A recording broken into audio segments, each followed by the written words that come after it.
Non, les grains de riz ne se multiplient pas dans la casserole lorsque nous faisons la cuisson du riz. Mais comment est-ce que quand je prépare du riz, j'ai une petite quantité et à la fin, j'ai beaucoup de riz? Eh bien, ce n'est pas de la magie. C'est encore moins du hasard. On va expliquer aujourd'hui cela sur la chaîne Science et Culture TV.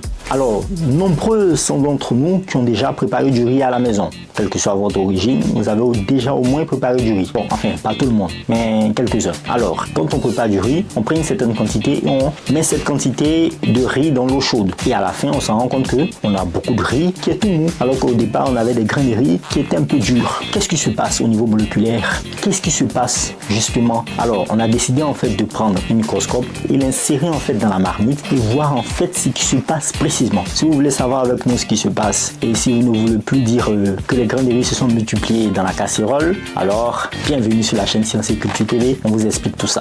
En fait, le fait que le riz à la fin de la cuisson devienne tout mou, c'est ce qu'on appelle la gélatinisation de l'amidon. Parce qu'en fait le riz est constitué d'une grosse molécule qu'on appelle de l'amidon. Enfin, c'est un polymère, pour parler précisément, pour parler chimie. Déjà, on va parler de la structure de cet amidon-là, qui est le polymère qui constitue le riz. Alors, c'est quoi un polymère? Un polymère, c'est un assemblage de plusieurs molécules. Imaginez-vous, si vous avez déjà pris une chaîne, vous voyez les maillons d'une chaîne. Les maillons d'une chaîne sont beaucoup, mais tout cela constitue une seule chaîne. Et bien, c'est comme cela un polymère. Donc, vous prenez un polymère d'amidon. L'amidon est constitué de plusieurs molécules de glucose qui sont reliées entre elles, ce qui forme de l'amidon. Bon, c'est comme une chaîne que vous mettez à votre cou ou à votre bras. Voilà, c'est constitué de maillons. Considérez que ces maillons-là de la chaîne sont le glucose et toute la chaîne en fait est l'amidon.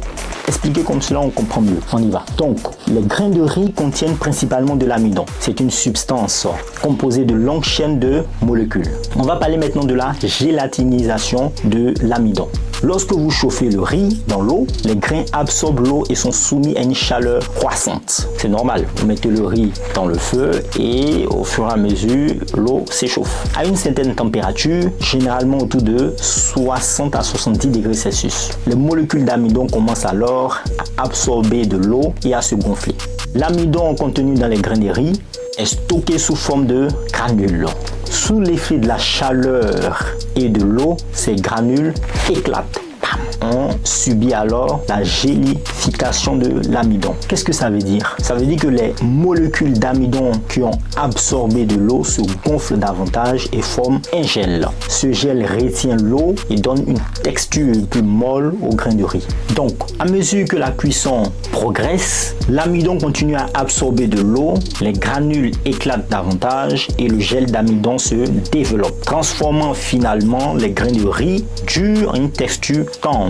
En résumé, le phénomène derrière la cuisson du riz est la gélatinisation de l'amidon. Sous l'effet de la chaleur et de l'eau, les granules d'amidon éclatent, absorbent de l'eau et forment un gel, ce qui rend les grains de riz plus mous et comestibles, bien entendu. Sinon, ça serait pas intéressant. Ainsi, les grains ne se multiplient pas, mais subissent plutôt des changements dans leur structure chimique en raison de la chaleur et de l'eau. J'espère que maintenant on comprend mieux comment est-ce que le riz, les grains de riz qui sont tout durs à la fin deviennent mous et comestibles et tendres aussi. Voilà. Allez, mangez du riz chez vous et mettez-y un peu de sel. Au revoir.